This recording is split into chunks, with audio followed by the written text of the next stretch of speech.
Bine ai venit la On Time Agenda, programările tale oriunde. În acest scurt video vrem să îți oferim informații esențiale asupra aplicației On Time Agenda, pentru ca tu să începi să lucrezi cât mai ușor și eficient.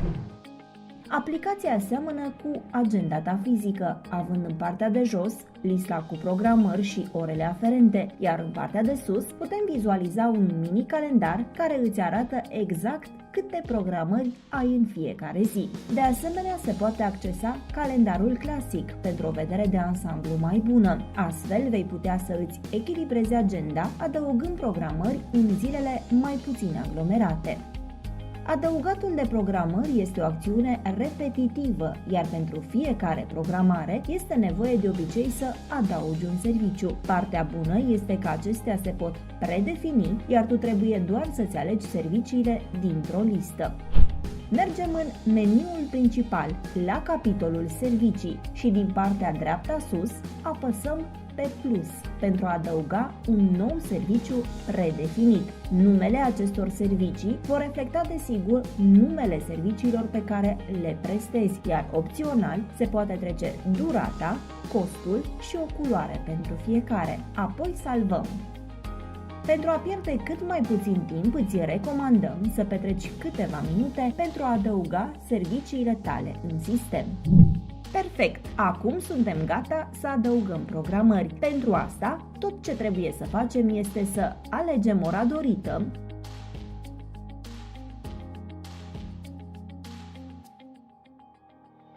să introducem numele și numărul de telefon al clientului nou sau să îl alegem direct din listă dacă acesta este un client vechi. Alegem unul sau mai multe servicii predefinite, iar în ultimul pas putem adăuga o notiță, ceva important legat de un client anume. Tot de aici setăm și modul în care ne alertăm clientul. Avem 3 alerte, care inițial sunt toate activate, dar desigur tu poți să alegi pe care o bifezi sau nu.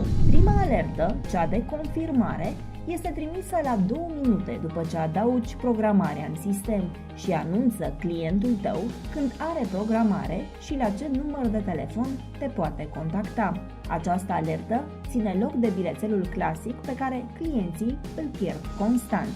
A doua alertă se trimite cu o zi înainte de programarea efectivă și anunță clientul că în ziua următoare, la ora stabilită, are programare la tine. Iar ultima alertă este cea care îți anunță clientul cu 2 ore înainte de programare. Aceste mesaje se pot configura, iar numărul lor este ales în așa fel încât să nu deranjeze clienții, dar să-i aducă la tine la ora stabilită. Iar acum putem salva.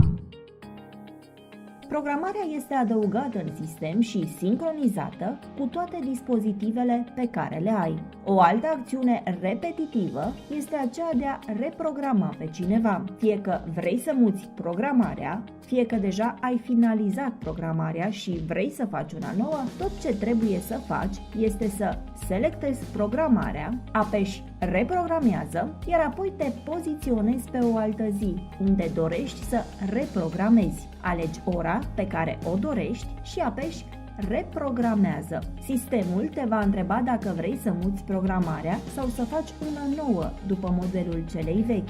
În cazul de față, clientul nostru nu a putut ajunge la programare, așa că alegem doar să mutăm programarea. Toate alertele SMS și serviciile se vor actualiza, iar tu nu mai trebuie să faci nimic. Atât de simplu.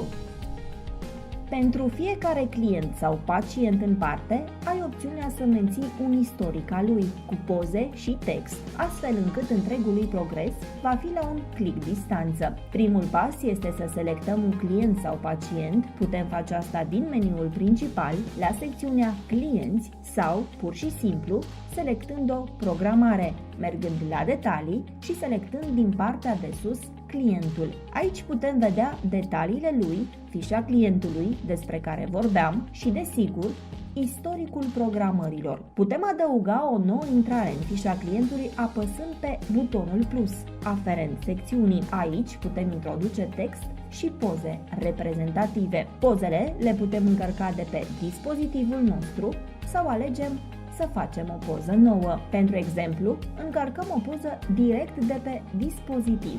Fie că faci poze la un document sau este doar un before and after, acesta este locul potrivit pentru a-ți ține istoricul clienților sau pacienților tăi organizat. Pentru a avea o vedere de ansamblu cu ce a lucrat echipa ta, trebuie să accesezi secțiunea de raportare. Facem asta mergând în meniul principal, apoi apăsăm pe raportare. Aici poți vedea pe săptămână sau pe lună toate programările efectuate de tine și de angajații tăi. Poți vedea fiecare ce a lucrat, cât timp a lucrat și teoretic cât ar trebui să fie încasat.